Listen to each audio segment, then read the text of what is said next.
Hey, and welcome Mhm. to Theologia Evangelica. I'm Troy Smalley.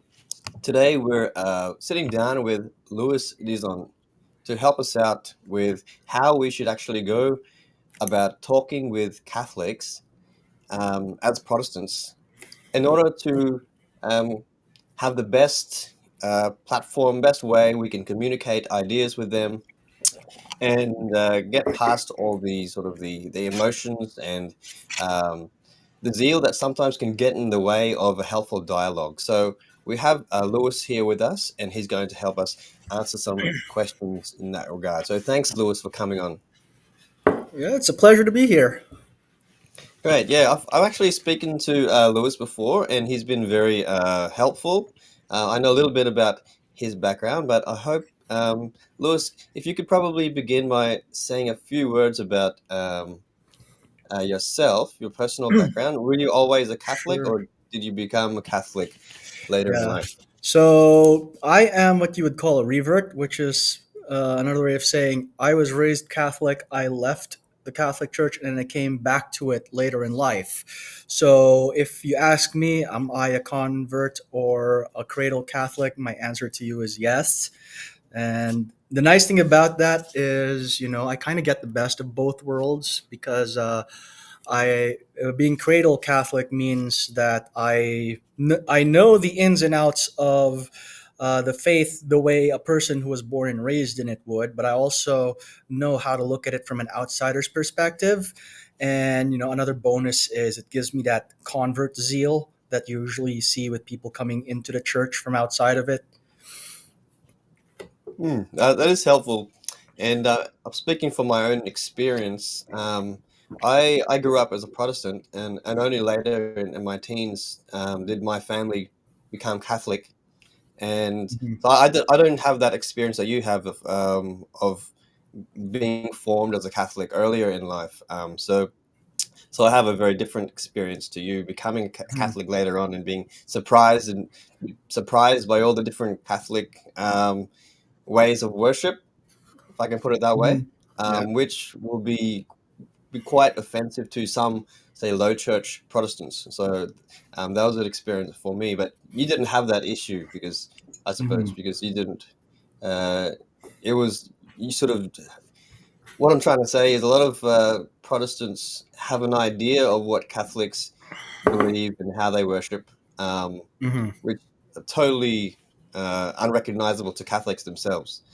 Yeah. But you didn't have that issue, I suppose. Yeah, it's funny you talk about how low church Protestants might find Catholic worship offensive because I've also hung around Anglican and Lutheran circles. And, if you've been to an Anglican or a Lutheran liturgy, you would know that it bears a certain resemblance to the Catholic Mass, such that, the average evangelical, if they go to like an Anglican church service, they'll probably think it's too Catholic. Yeah, big time, big time. Mhm. And it's I guess even with Mhm. the conversion of Matthew Barrett, the Mhm. Baptist theologian who became Anglican recently. Some of the reaction to him is that, oh, he's one step away from Catholic now because he's an Anglican, and Mhm. photos of him Yeah. in an Anglican cathedral. So yeah, there is great um, that great fear, I suppose, like a Yeah. Romophobia with anything that looks like Catholic, and then there's something to be Yeah. wary of. It's funny because there is a basis for that suspicion. Because if you've read enough Catholic convert stories, you might know that many of them had a stint in Anglicanism or Lutheranism before going full Catholic. So, anytime a Baptist or Presbyterian decides to go Anglican, there's a reason why they think, oh, is he going that same route? Because experience tells us a lot of people who go from low church evangelical to say Anglican seldom stay there. I mean, some do, but many of them don't. Mm. Yeah, I think so. But even the culture of Anglicanism is very, it's less fearful of um, engaging honestly with Catholic Mhm. theologians, reading them, um, Mhm. finding them helpful. Whereas, let's say the Mhm. average Baptist or Pentecostal would be quite quite wary of any author that is Catholic just because they are Catholic. Right. It's funny. I don't know how familiar you are with the Alpha course. I bring this up because my parish is running an Alpha course right now. But Nicky Gumbel, he's an evangelical Anglican, and the Alpha course is meant to be like, ecumenical. Both Catholics and Protestants can use it. One of the things I remember while doing an Alpha course for the first time, and I was still Reformed at this time, was when we got to the part where he talks about scripture. He actually quotes Pope Francis in that section, and he even gets in a Catholic scholar to talk about their view of scripture. I'm like, why are you asking a Catholic what they think of the Bible? Yeah. Don't you know they don't read that? Exactly. Yeah, that's Yeah. funny. There are, and there's so many of these sort of stories. I remember I've encountered one time someone saying that Catholics, the reason that they have a crucifix with Jesus on it is because Catholics don't believe in the resurrection, um, or I've had someone ask me if Catholics believe in Jesus. I'm like, come on, are you serious? So it's there is that real ignorance of what Catholics believe um, Yeah. among Protestants.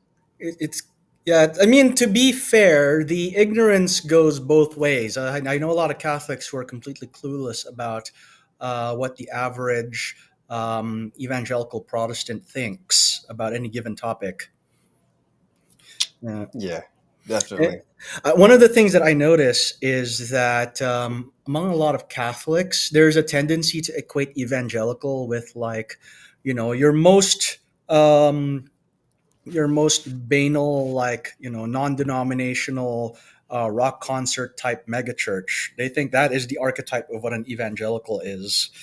Yeah, So yeah. like if you come from a more classically reformed tradition, for example, you might not even identify with that version of evangelicalism.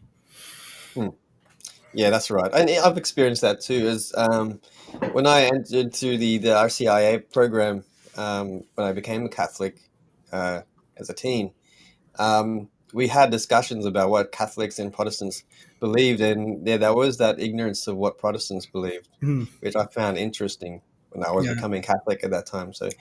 um, but I think there is a reason why Catholics do look at Protestants in that way. And as a Protestant who considers himself more classical in a sense, more traditional, um, we're sort of fighting against the grain because there is a lot of influence that these sort of contemporary megachurch style worship has Hmm. on us because they're considered or perceived as more more helpful for bringing people into the church or being less of a stumbling block for Mhm. people. And there's always that there's always someone in the church who wants us to become more temporary, more like those sort of big mega church, and we always have Mhm. to fight against that.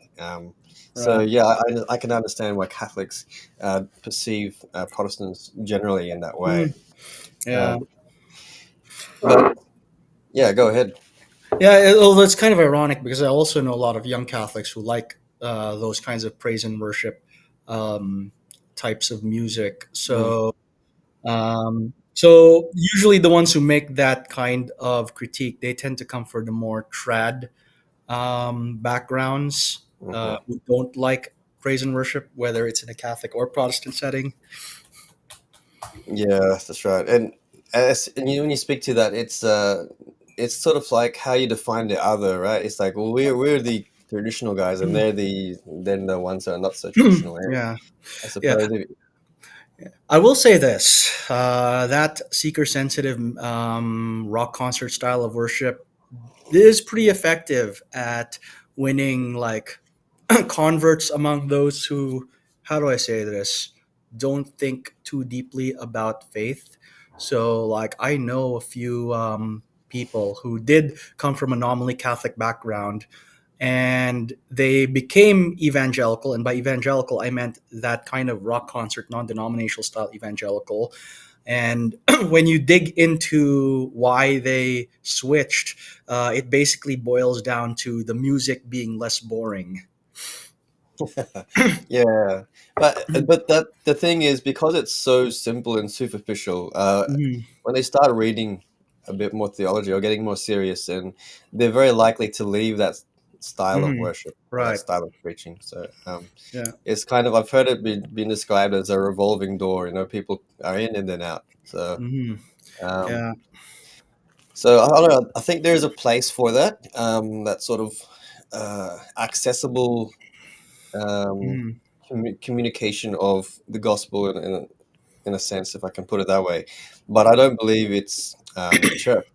Personally, I don't believe church is the place for that. Yeah. Um, Yeah. I mean, like, my opinion is I'm not against praise and worship music, although I prefer it to not be in a mass, if that makes yeah, right. sense. Yeah, yeah, that's right. I have similar. I have similar thoughts as you regarding that too. Um, but if I can go back to your experience, Lewis. So when you actually reverted back to Catholicism, you were at that time, as you were saying, you were a Reformed Christian. Yeah. And I understand also you were like you had some sort of apologetics ministry going on as well. Is that correct? Yeah. So let's see, how far back do I go? So I went to a Reformed Baptist church in Scarborough. And it's funny because if I had stayed there longer, they might have made me an elder there, but that's another story. But I went to an Anglican seminary. So Wycliffe College, which is here in Toronto, they have a really good MTS program, which I went to. And even though it's Anglican, they are open to a wide variety of denominations. So the student body is fairly interdenominational, you can say. Um, and the style of teaching there is very ecumenical and focused. They want you to know. They want you to know what a wide variety of traditions have to say on any given topic. So, for example, when it comes to systematic theology, if we're discussing the Lord's Supper, they want you to know what the differences are between the Catholic view, the Lutheran view, the Reformed view, and the Zwinglian view, for example. That way, you're familiar with what the differences are, and you know that it's not a simple binary between real presence and mere memorialism.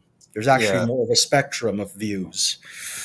that's good, and that's helpful. Mm, And yeah, yeah. in a an Anglican setting like that, as I'd expect, uh, you would have that sort of more Mhm. informed way of looking at things. Right. Because yeah, there is that problem of yeah, just broad brushing, uh, Hmm. Yeah. especially online. It's a major Yeah. issue online, isn't it? Yeah. It's funny because that's another one of the misconceptions Catholics have. They seem to think all Protestants are Zwinglian style memorialists. Yeah. Uh, Well, you know what? I think that's probably true. Like hmm, the average Protestant, I'm saying, is which is yeah. an issue. But then again, I think a lot of the average Catholic um, probably doesn't believe in transubstantiation either. I mean, Yeah. I mean, most Catholics, if I were to be honest, have probably never even heard that word. I remember the first time I heard the word transubstantiation. I was I was a teenager, and the priest decided to drop it right in the middle of a homily, and I thought, hey, I never heard that word before. You tell me that's something we believe?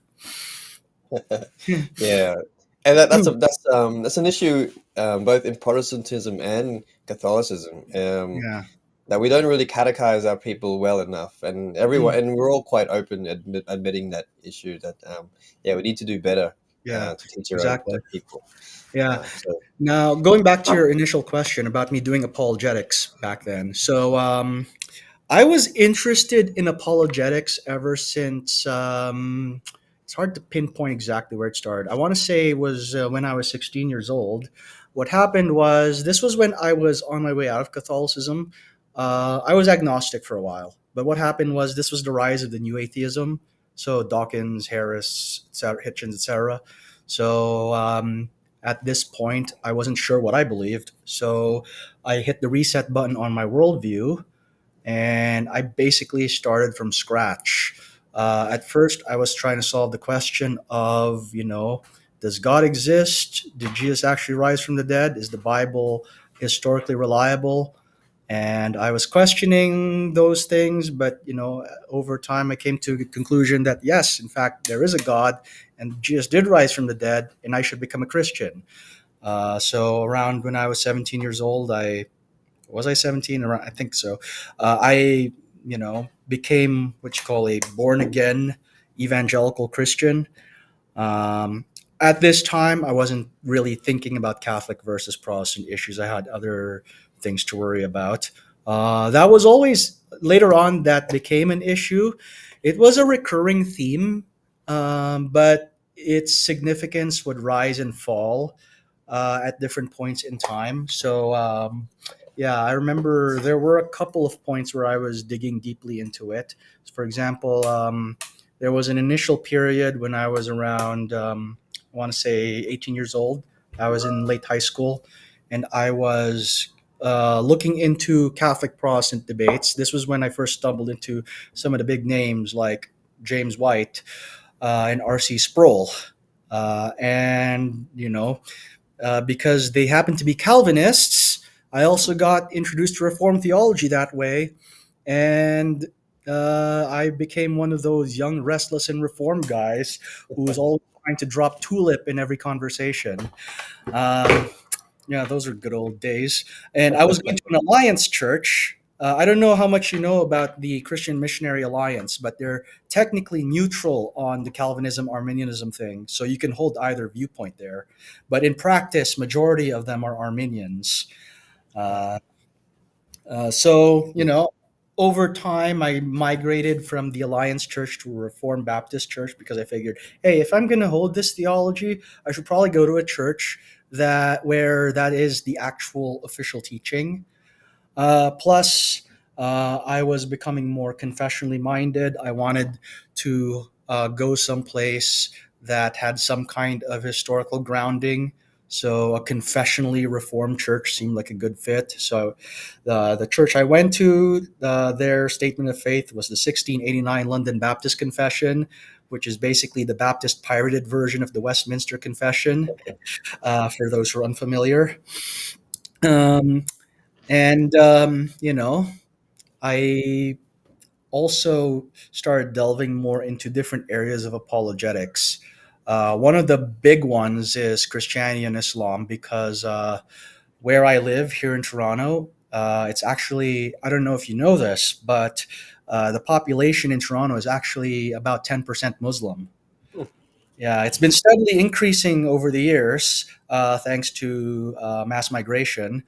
But even like about 16, 17 years ago, when I first started delving into Christian Muslim apologetics, there was already a significant um, population of them, about 5 or 6%. And my interest in it really kicked off when a couple of guys from the Ahmadi sect, they profess to be Muslim, but Sunnis don't recognize them. They were my classmates, and they were discussing religion with me, and they were giving me arguments for why Christianity was false and Islam is true. And I'm like, huh, interesting. Let me think about it. So I went on the internet and I started researching some of those claims that they were making and how to rebut them. And I would Mm. present the rebuttals to them over lunch period. And it got to the point where after I finished high school, I decided, hey, this stuff interests me. Why don't I make a career out of studying this stuff? So I went to the University of Toronto and enrolled in the undergraduate program for the Near and Middle Eastern civilizations. Um, and it's to this day that's actually been my main bread and butter. So I'm in the process of finishing my PhD dissertation in the Near and Middle Eastern Studies department here at the U of T, and my dissertation actually focuses on medieval Muslim use of the Bible. Hmm. That's interesting. Yeah. I, And I sort of cut you off there. I've got a cousin who's an imam, oh, and Yeah, we've had some interesting discussions touching on the Bible, and so yeah, it'd be interesting Hmm. to see your work on that. Hey, if you ever want to pick my brain on, what's how to respond to some of those arguments Yeah, and what to definitely. say, you're always free to, contact me Yeah, about that. yeah. Actually, don't tempt me because I will because yeah, Hey, or better yet, you can put me in touch with your imam friend directly. yeah, yeah, that's right. Well, Yeah. you'll have probably have one good conversation, and then Mhm. that'll be the end of it, in my experience. Yeah. I Yeah, promise not to pull a Sam Shamoon. yeah, yeah. Definitely do not do that, please. Yeah, of course. Yeah. Now, going back to the topic of Protestant Catholic debates, so even though that was seldom the main area of interest for me, it was always lurking in the background, which tends to happen when you're raised Catholic. So, it would usually pop up whenever one of my friends crossed the Tiber. So I remember, for example, during my undergrad year, I was friends with a guy who was a Tiber crosser. He went from, I think, Pentecostal to Catholic via the Newman Center here. Uh, And we would have discussions about Catholic versus Protestant issues. And then I also took courses in biblical studies that were taught by Catholic priests. So, I learned how to read the Bible from a Catholic lens, even while I was a Protestant. hmm, Um, yeah, St. Mike's College here at U of T actually has some good courses on biblical studies. My main critique is they lean a little too heavily on historical criticism to explain stuff in the Bible, but that's a whole other issue. yeah. Um, now, I my interest in the Catholic Protestant issues really hit fever pitch around 2016. This was when I was now doing my master's at Wycliffe College. And there were a couple of things that spurred that on. One was that I had there was, it was interesting because there was a wave of people crossing the Tiber around Hmm, 2016, 2017. Like I knew a lot of Protestants who became Catholic right around that time. And I thought, why are all these people converting all at once? And I had discussions with more than a few of them and I did my best to present them with the Protestant response to their Catholic objections to Protestantism, which for the most part didn't quite hit.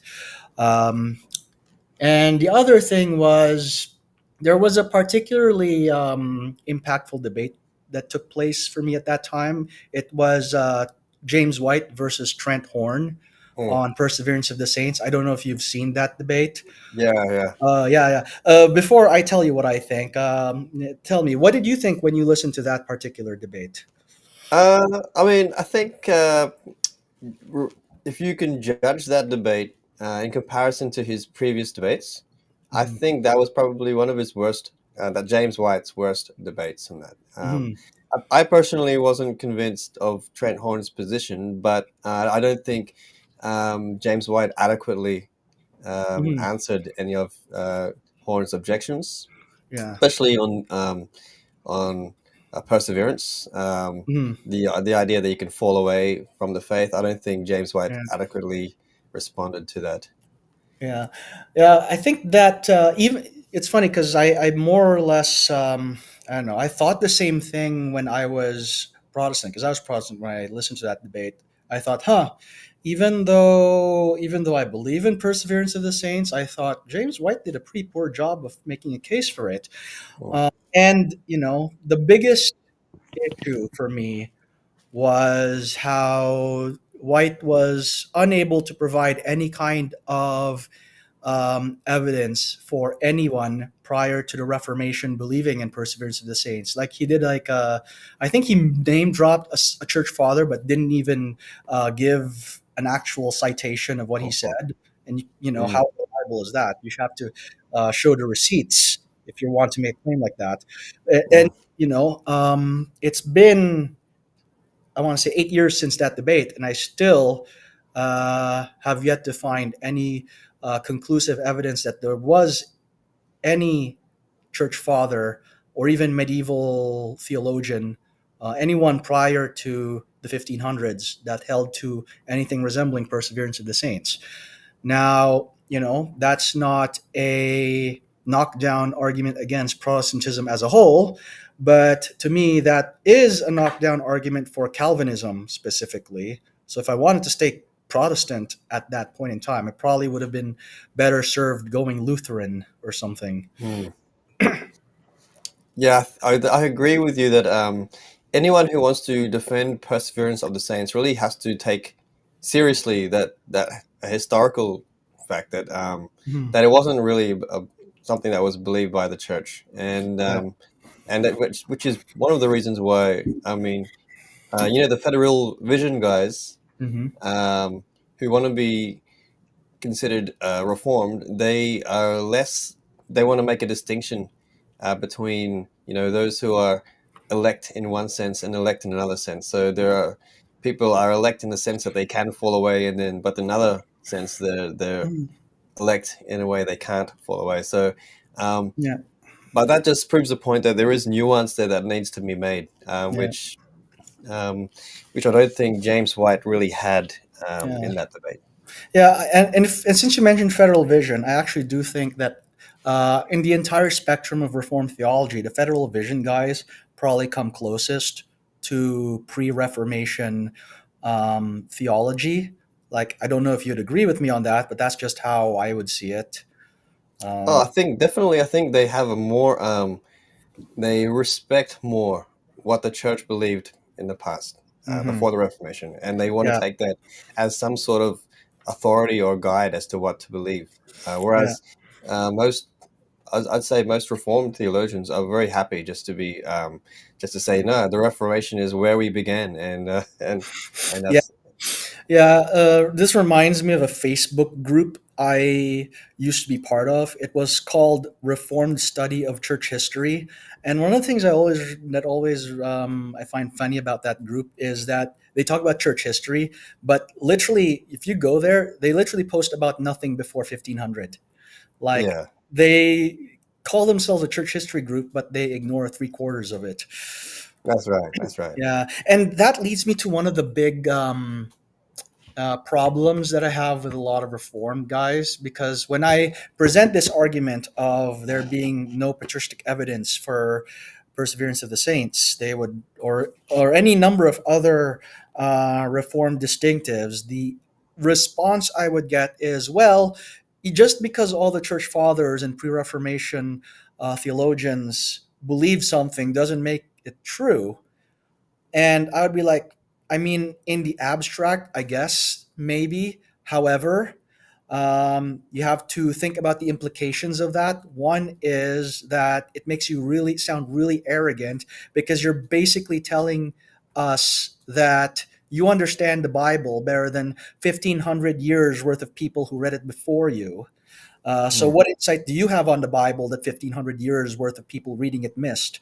Um, and the second one is, was the Holy Spirit not present with these people? Were you the first people to be illuminated by the Holy Spirit to understand the scriptures? Or was the Holy Spirit just taking a nap for three-quarters of church history?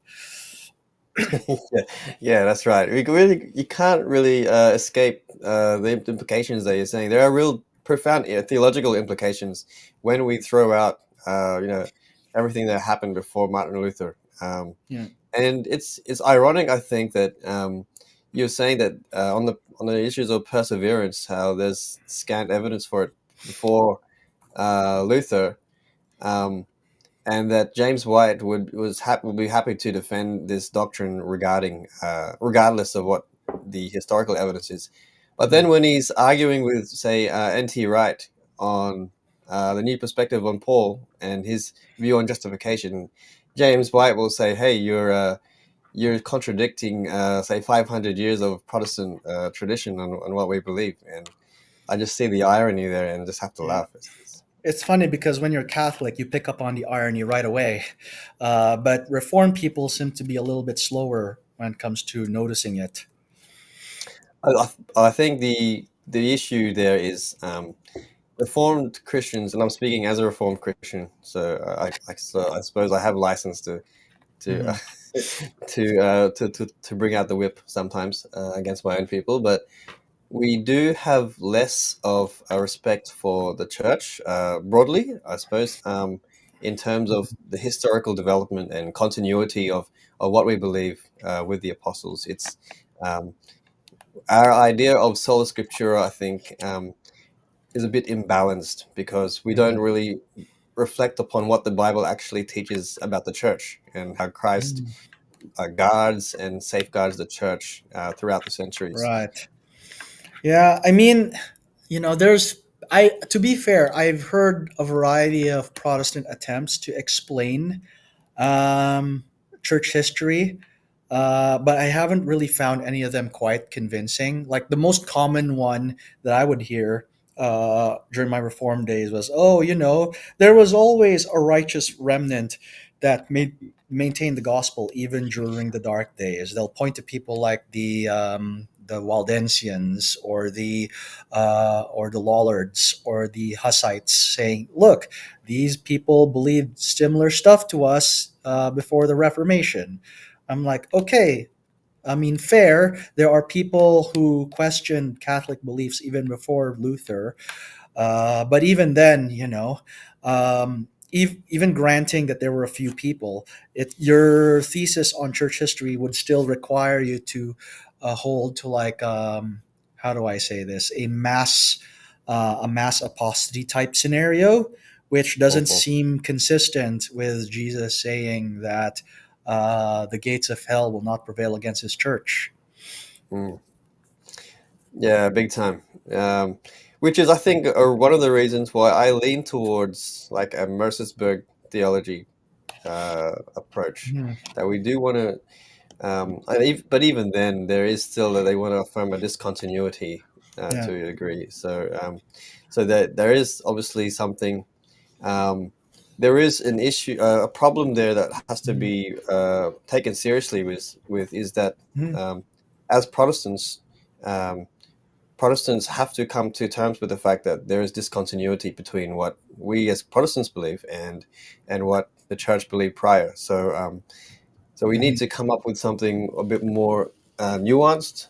Um, Maybe we can sort of appropriate Newman development, but yeah, we Yeah. can't just we can't just say, there was a faithful remnant of Baptists secretly worshiping Mhm. in the jungle or something. So. Yeah.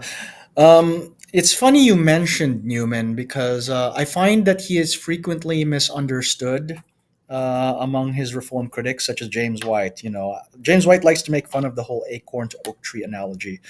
But if you read Newman, his explanation is a lot more nuanced than that. What he is saying is that if you look at the early church, it bears a certain resemblance to the Catholic Church, where you can see a clear line from one to the other, even if the specifics are not all there. So if you want to make a case for the development of the church naturally leading to Protestantism, you basically have to show how the early church has a better organic resemblance to Protestantism than it does to Catholicism. Does that make sense?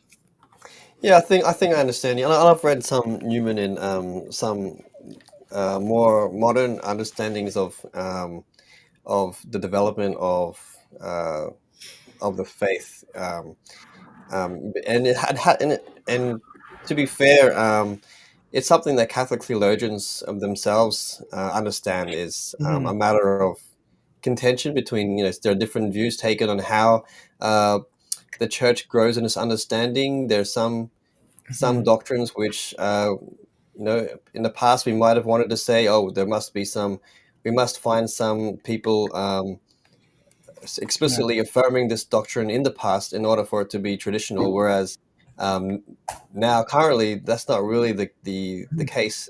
That's not Right. really the understanding that Catholics take. Yeah. It doesn't actually have to be explicitly affirmed or even made aware of earlier Mhm. in the church, as long as it's some degree implicitly in there. So Yeah.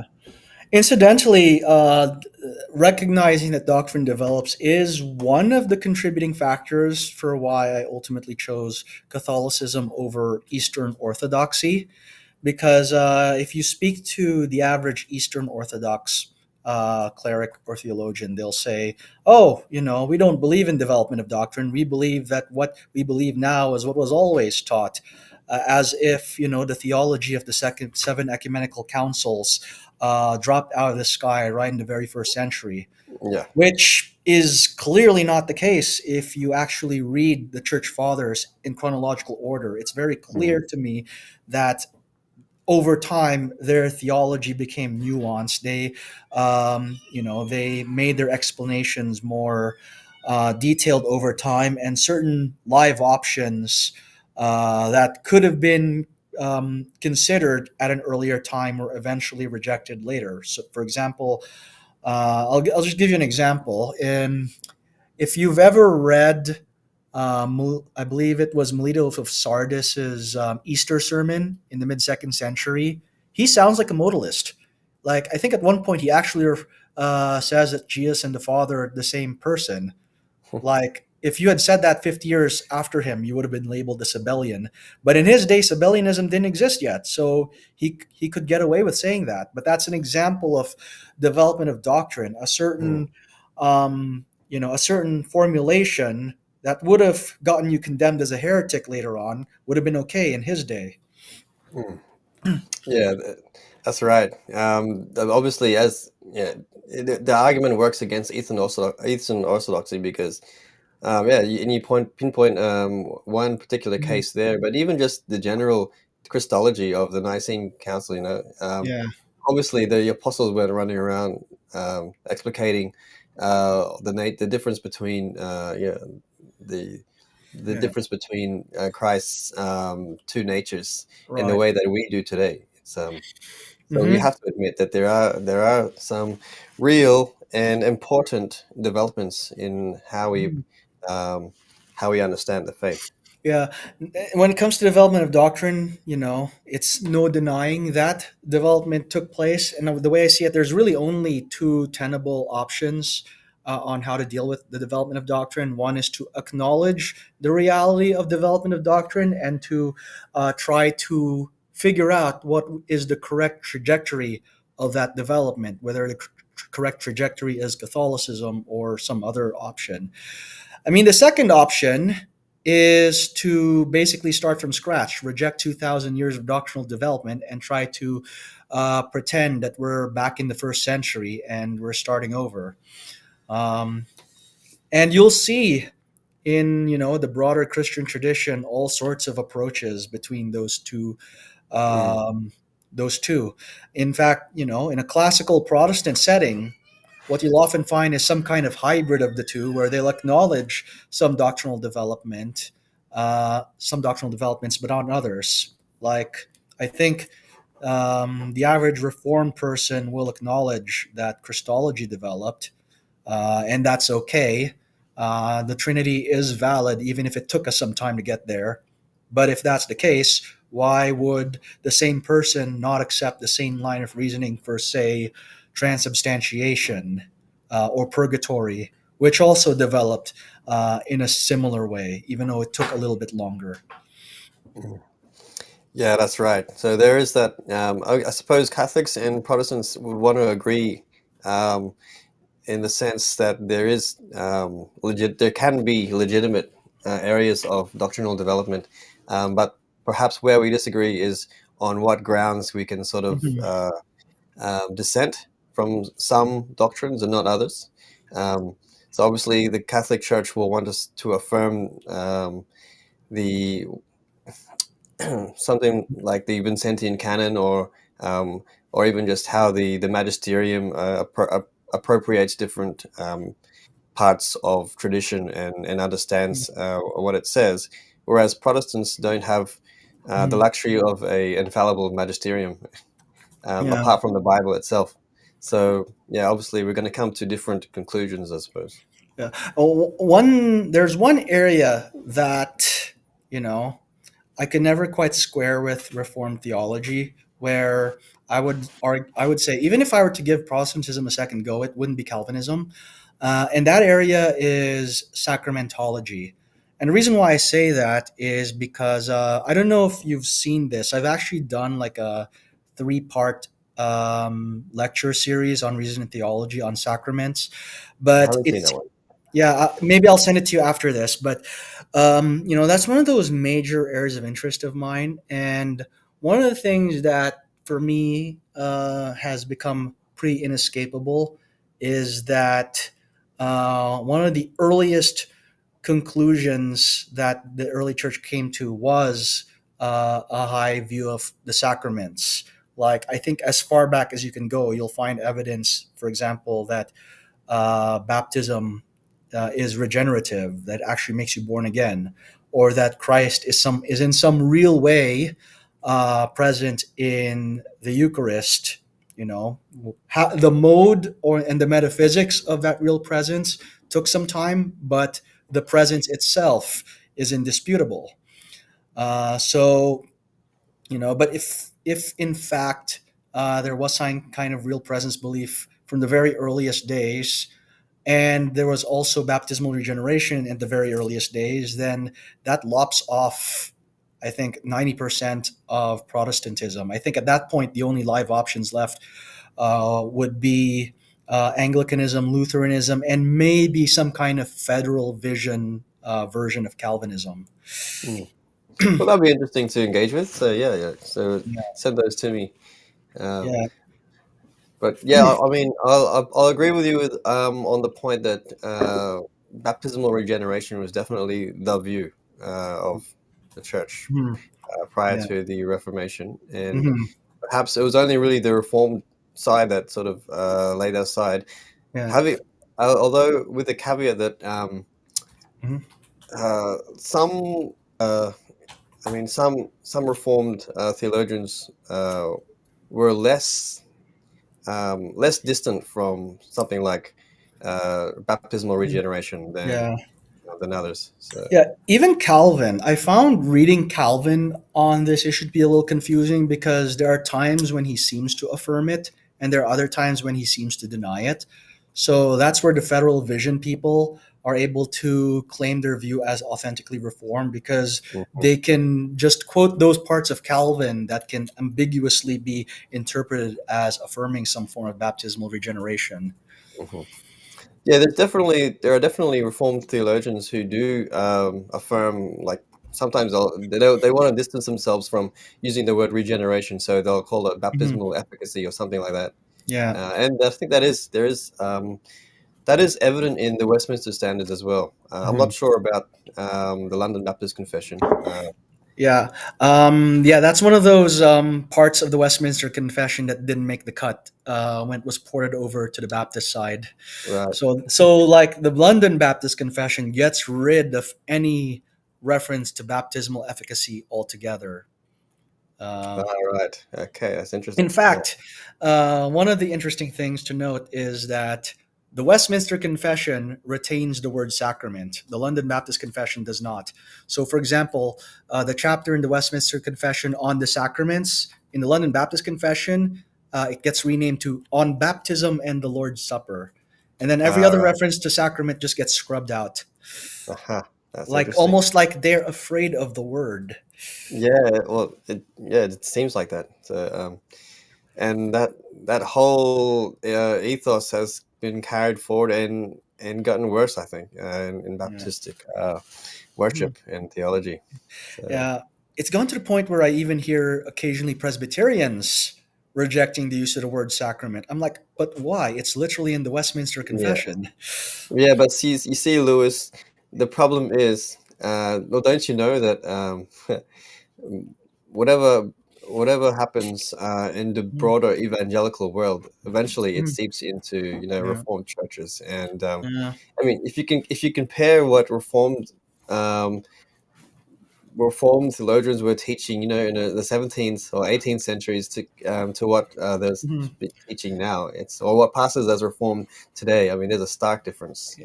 Yeah. Correct me if I'm wrong, but wasn't Charles Hodge responsible for a lot of that? I remember reading somewhere that his systematic theology was the single greatest reason why a lot of Presbyterians in the 19th century became Zwinglians.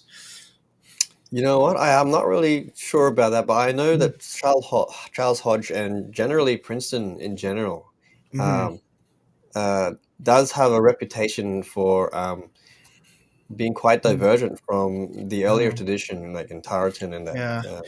I, I would say it's probably the influence of Enlightenment rationalism. Like, Mhm. for all their claims to be reacting against the Enlightenment, they can't help but be influenced by it. Like that could be too. Hmm. But I thought it was funny, the Princeton theology. Probably one of the funniest things I remember is Warfield, when B.B. Warfield saying something like Reformed theology is like, um, you know, Augustine's doctrine of salvation or something. As a having victorious over Augustine's teaching on the church. Whereas even Luther or even the Calvin were quite clear in the fact that a Catholic theology on salvation is basically what Augustine taught. Yeah, Um, and you know what? Whenever somebody tries to quote that to me, I point out to them that Saint Augustine talked about our good works having merit before God for our salvation. I'm like, does that sound like something any of the classical Protestant theologians would say? mm, that's right. Well, the Luther and Calvin did affirm the idea that when Christ, when we are rewarded, and they do appeal to Augustine's teaching that God is Mhm. rewarding crowning His good works in us. Um, Mhm. but obviously, Yeah, that's probably something that you would be difficult getting away with in a lot of Reformed churches yeah, nowadays, yeah, hinting at our own righteousness being having some instrumentality. They'd yeah, probably think, "Hey, you're getting too Catholic there." So, yeah. Like yeah, the I believe the standard reformed view that you'll encounter in the vast majority of reformed churches nowadays is that uh, works have zero merit in any context whatsoever. Before you're saved, after you're saved, you know it's basically the only role works play is to demonstrate that you're saved. that's right. I think that's one of the reasons why John Piper was dragged over the coals when he wanted Hmm. to say that our judgment, justification at the end of at the last judgment takes into account the life that we've lived by grace, Huh. um, So I and guess say, NT. So I guess NT Wright won after all. well, yeah, well, I think they had some more disagreement about that, but definitely, that's Mhm. one of the issues of NT Wright's doctrine that people oppose. That Yeah, uh, it's funny because from a Catholic perspective, the way N.T. Wright explains Saint Paul is very similar to how we would explain Saint Paul. Like I would agree that with N.T. Wright that when Saint Paul is arguing against works of the law, he's not talking about all types of works, but specifically the works that are done in connection with the old covenant. So his main critique is against people who insist that you basically need to become Jews to be saved. That's not a blanket condemnation of all forms of good works. Whereas if you listen to most Reformed commentaries on Romans and Galatians, they'll take the view that Paul is excluding all works whatsoever, even the ones that are not necessarily tied to the Mosaic Law. mm, yeah, and there is obviously more to what Paul is saying, depending on what part of the book or what epistle that he is saying. I mean, Catholics will want to agree that when Paul says that we are justified apart from works, they often want to Mhm. say that's talking about initial justification, say, Yeah. which does have in view, the Mhm. complete lack of merit or any good works on our Right. behalf. But final justification, living a life, walking by the Right. Spirit, as in Romans 8, that Yeah. does obviously take into view Yeah. how we live. It's funny you mention that because I have two slightly different ways of explaining Paul's statements. There's the scholastic systematic theology answer, and then there's my biblical theology answer. My biblical theology answer is what I just outlined to you, that St. Paul is arguing against Jewish ethnocentrism. The systematic theology answer is that St. Paul is arguing against works being a part of initial justification. So Hmm, both, I mean, they don't cancel each other out. They can both be true. But that's which right. one I opt for depends on whether I'm more in a systematic theology mood or a biblical theology mood at any given Yeah. moment. And I guess that's the role of systematic theology, is to take something that is historically located, but um, make it make it more applicable in an abstract or broader sense. Hmm. So definitely, Yeah. you're gonna have that difference. But if Lewis, if I can sort of go back to your own experience as when you became when you reverted back to Catholicism, was there much pushback in your own church or in your family, In or my were own there anyone? church. Well, Yeah. my family is Catholic, so they were glad I came back. It's funny, I have a couple of Protestant relatives. I mean, they were maybe slightly disappointed, but they weren't too upset, mainly because they're also fairly ecumenical in their attitude. Most of the pushback that I got came from like the hardcore reform guys, Mm, the ones who really believe in their bones that Rome preaches a false gospel and the Pope is the Antichrist. hmm. Yeah, those are Yeah. the guys that really butted heads with. All right. Okay. And how do you describe your relationship with those people today? Is it any better? Or? I think 95% of them have since unfriended me off of Oh, social media, and the okay. remaining 5% that still keep me as a friend only comment when I say something spicy on Facebook. Ah, okay. Yeah. Yeah. Right. Yeah, So they're not really. They're not really. I'd say, to put it bluntly, they're not really friends anymore. They're just. yeah, more or less. Yeah. Okay. Um, yeah, I still lurk in a few Reformed Facebook groups, but I don't post on there. I Mm-hmm. mainly stay there so I know what's happening in the Reformed blogosphere. Mm-hmm. Yeah, so that's how I found out, for example, about the recent passing of John MacArthur, among other things. Mm-hmm. Mm. It's funny. A lot of people, when I ask them how they became reformed, it's they will say John MacArthur, but you mentioned James White, and that's an area where we have in common. I became reformed more through James White than John MacArthur, and Mhm.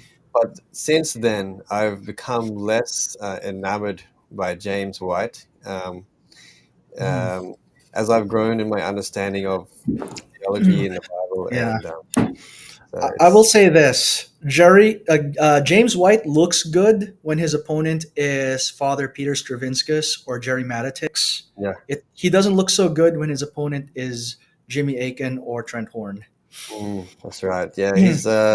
he's very hit and Yeah, miss. But then even yeah, even then, when Mhm. he's good, Yeah. he's not clearly good. Like it's not a solid win for me. Even Right, when I go right. back to debates. Yeah, the one thing I actually notice is, the reason why James White has become less convincing over time is because in the beginning, Catholic apologists had their talking points. James White learned to respond to those talking points quite well. And then over time, the Catholic apologists learned to respond to James's responses to their talking points, but James never learned to respond in kind. So it's kind of Mm, like if you think of it as an arms race, kind of like James White built up to Vietnam War level technology in his mm. armaments, whereas the Catholic apologists have since moved on to Gulf War style armaments, but he never Yeah, kept right. up. If that analogy Yeah, does that analogy make sense? that's fun. That's a memorable one too. That's good. Yeah, But definitely, yeah, yeah, that's right. yeah, Something is very clear. James White's arguments haven't really Mhm. changed, and that's one Yeah, of the criticisms. He doesn't yeah. really learn from his debates. Yeah, I think that's a major problem if you're going to be an apologist, because apologetics, if you really dig down, it's an arms race, because your opponent is researching how to make better arguments. And if you keep using the same arguments you're always using, your opponent is going to get the better of you. You need to find out what their newest arguments are and how to respond to those. Otherwise, you'll Mm, get left behind. mm. I think that says something about the differences in general, in that if it has to be an arms race, then the differences really are quite nuanced, Hmm. and you have to give more respect for people who do join the other side, so to speak, because Hmm. um, people can put up a defense for that position. Yeah, So it's yeah. not like I will it's not say, like just finding out the answer and yeah, then. I will say this in favor of the reform side. Guys like Gavin Ortland are doing a relatively better job at advancing the Protestant side of the arms race. Mm, Uh, like, I wouldn't quite say they've caught up yet with their Catholic opponents, but they're narrowing the gap at least. mm. Yeah, that's right. I think Gavin Orland does a better job than Hmm. James White. Yeah. But then when I'll watch a debate that Gavin is in, and I'll want to leave a comment say, "Oh, you could have done this a little bit better." But Hmm. having said that, I don't think I probably couldn't do as well. Hmm. I mean, it's easy. It's easier to sort of analyze the debate when you're watching it Yeah. in the safety of your home, as opposed to being up on stage in front of people. Yeah, So, I think if I was to do a tier list of Protestant apologists and how good they are at answering their Catholic opponents, I would probably put Gavin Ortland close to the top. I'm tempted to put Wes Huff up there as well, except that I've never actually seen Wes Huff debate a Catholic apologist. Um, Redeem Zoomer for me is a bit of a hit and miss. You know, sometimes he makes good points, other times I think he's just joking around. mm, Hmm. that's right. But it's funny because if you're gonna have to put Redeemed Zoomer as one of your, upper ranks of Protestant apologetics, then that just speaks poorly of Protestant apologetics in general, Hey, I think. give the guy a break. He's a Zoomer. Yeah, that's right. Yeah, he hasn't Well, caught up to us millennials yet. yeah, that's right. I have hope for the Zoomers because I think I do see a bounce back towards deeper learning into Mhm. the sources of theology. So that's good. If I make an observation about Zoomers as a whole, it is that when they grasp onto any kind of religious or political ideology, they grasp onto it really hard. Like, Hmm. like millennials, you might get like some soft leftist, for example, whereas their Zoomer equivalent will just go full tanky Marxist and Mm. accuse the millennial of being, too watered down.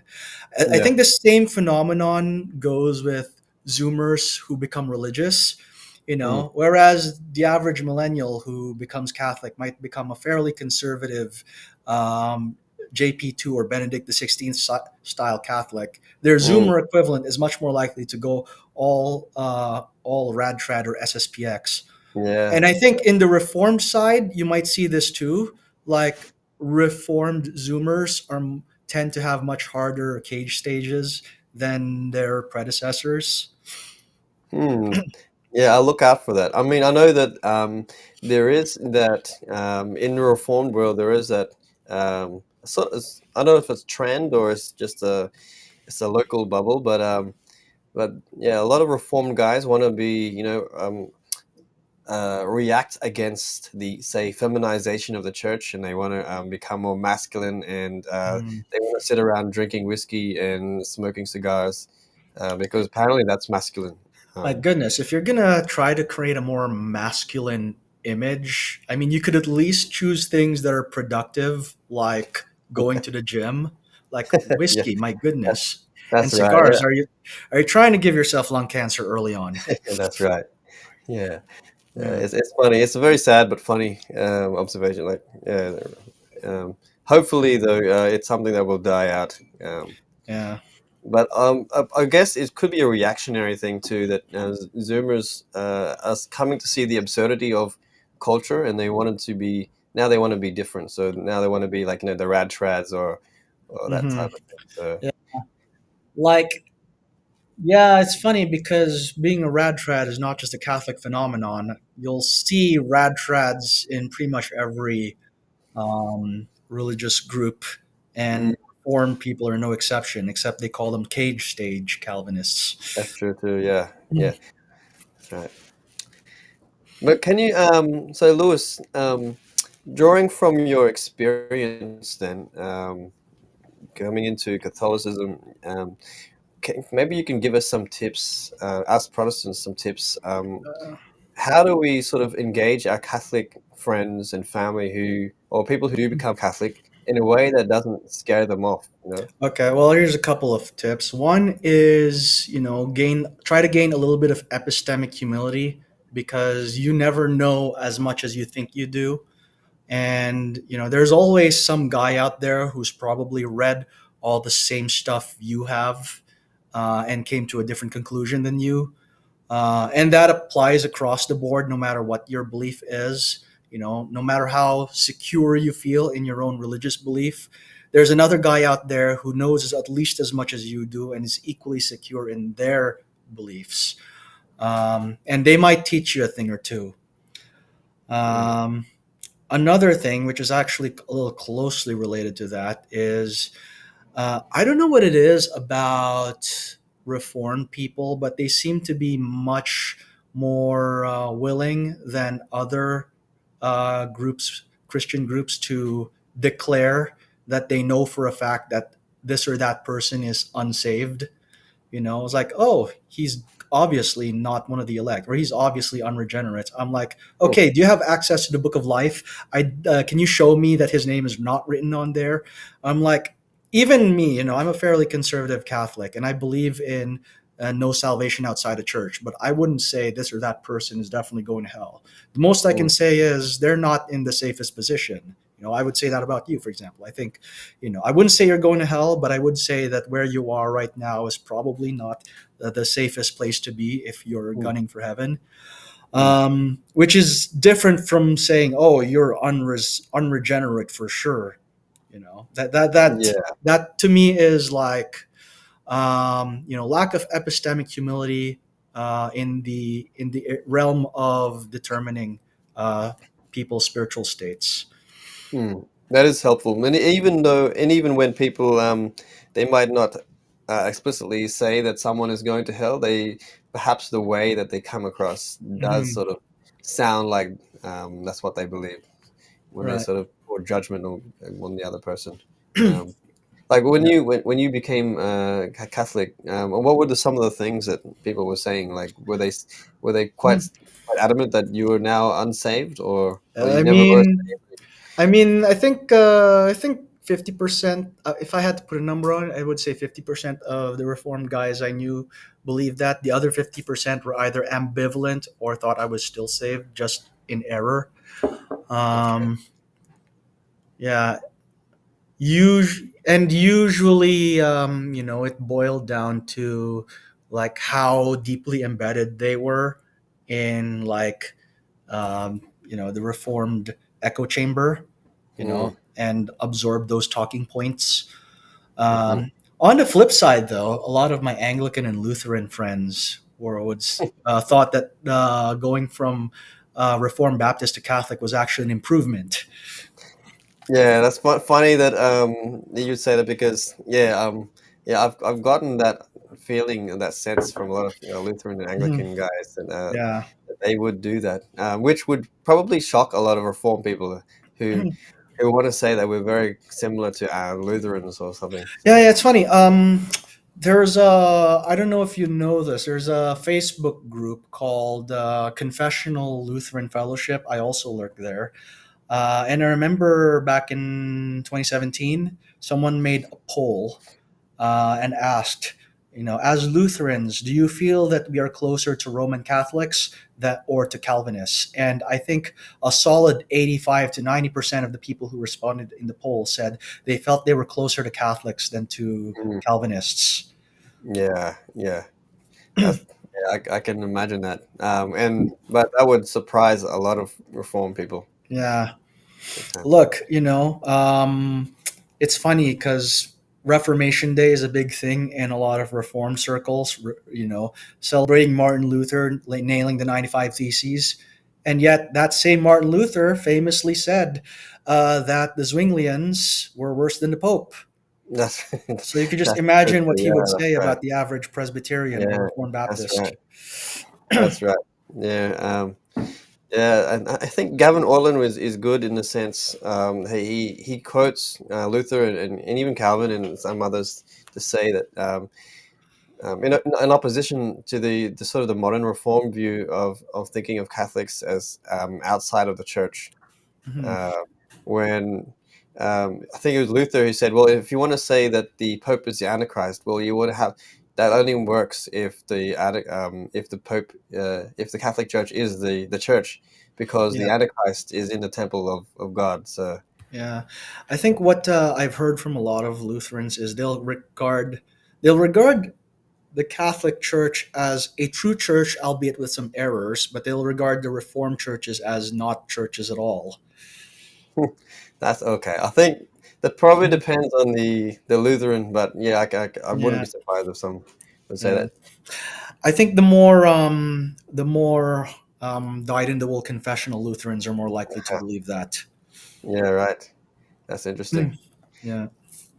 But I've Yeah. heard that sentiment often enough that I don't think Mm, it's just like it's not. I don't think it's a fringe view by any mm. means. That's right. Well, something I say to my fellow reform people is that because often we view ourselves as like the big fish in the pond, Hmm. because maybe we compare ourselves to the average non-denominational church, and we consider ourselves we're the intellectual ones, we're the ones who read and write books, and we're the sort of and we have a quite a large loud voice online with Hmm. the Gospel Coalition or Yeah. Alliance of Confessing Evangelical, that sort of thing. Yeah. But really, the Reformed Church is very small, Right. um, in terms of Christianity generally. I mean, obviously, Catholicism is the big player in Christianity generally, and then you have Lutherans. Um, Hmm. I, I understand Lutheranism. The Lutheran Church is probably one of the larger churches in Australia, but they're Hmm. so unknown, so, because Right. they're not really online. They don't have a big online presence. Hmm. Um, but yeah, Reformed people just tend to believe that we're the loudest and the biggest church out Yeah. there. Yeah. If religion, in terms of Protestant denominations, I'm pretty sure Pentecostalism is the largest. Like Mm. they're exploding in Oh yeah. Latin America and Sub-Saharan Africa right now, and those are the places where the population is growing the fastest.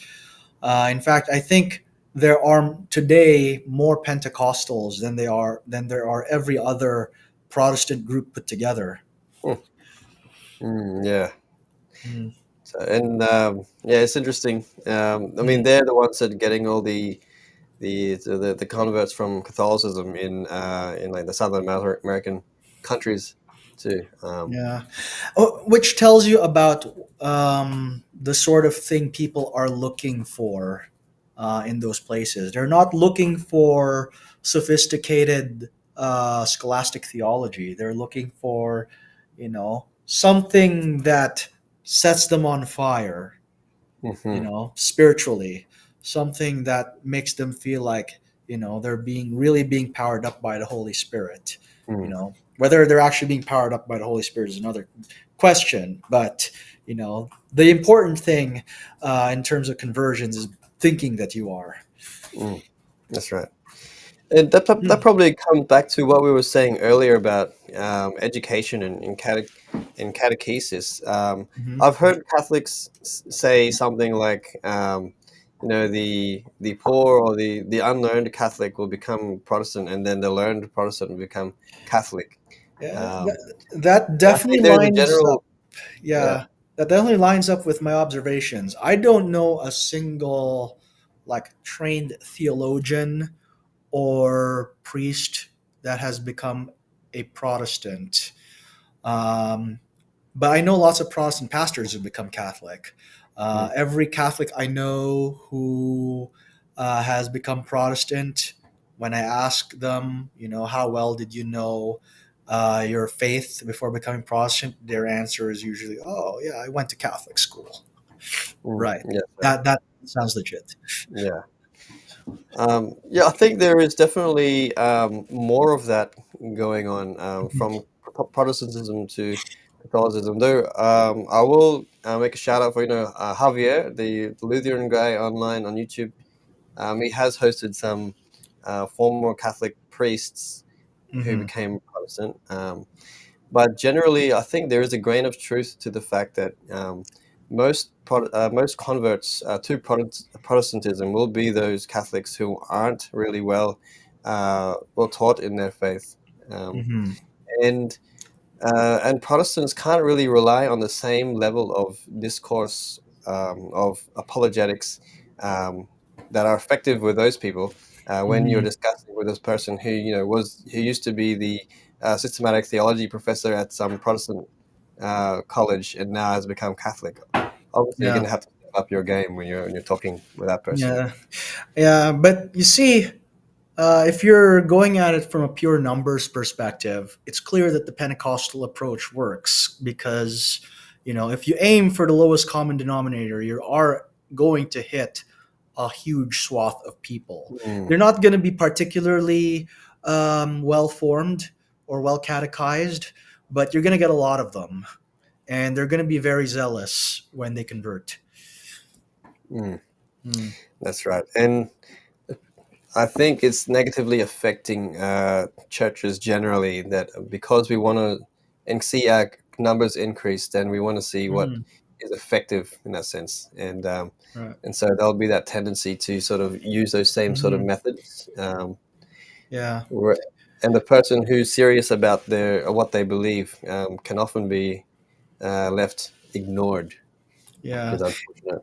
It would be interesting to see actually what the religious demographics are going to look like in 50 years because it's hard to predict whether the growth of Pentecostalism will sustain itself in the long term.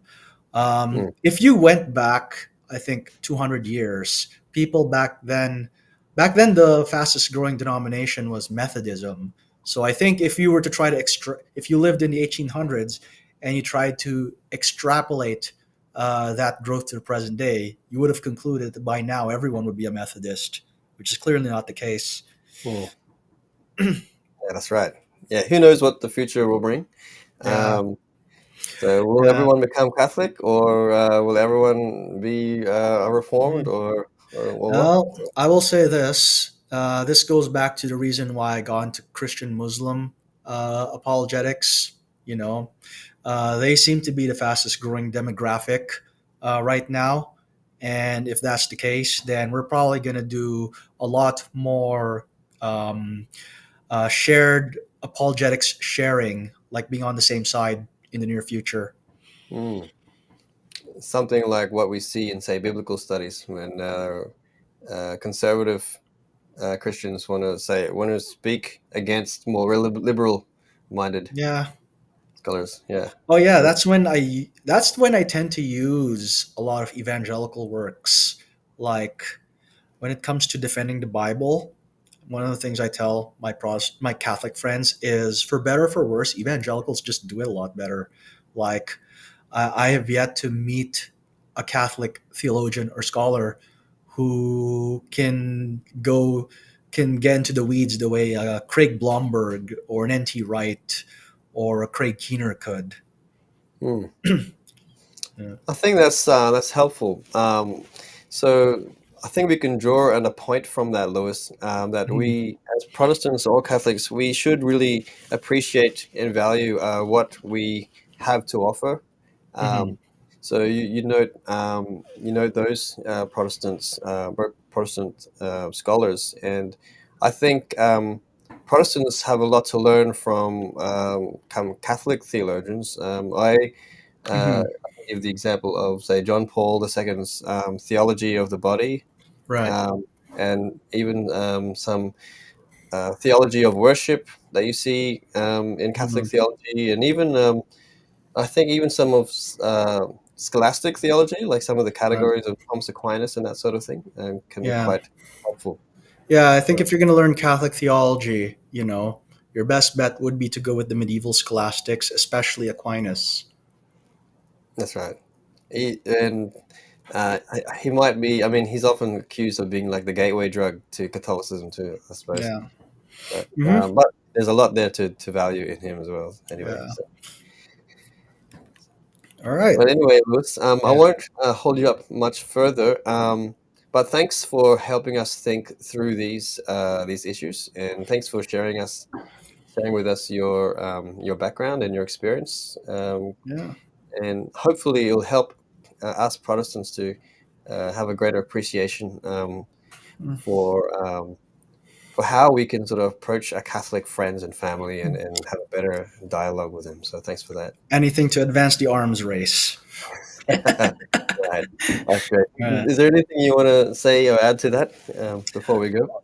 well, you know what? I do have a lot of content that I've posted online. Most of it is on the Reason in Theology channel.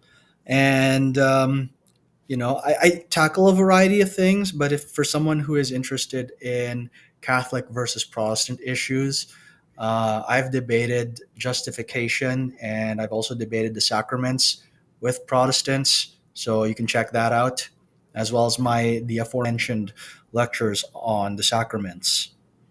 Okay, great. I'll be personally be looking at those. So thanks for that, Lewis. But I think I will leave it there, and I'll let Mhm. you go. And to all the Mhm. viewers, thanks for watching. Thanks for watching.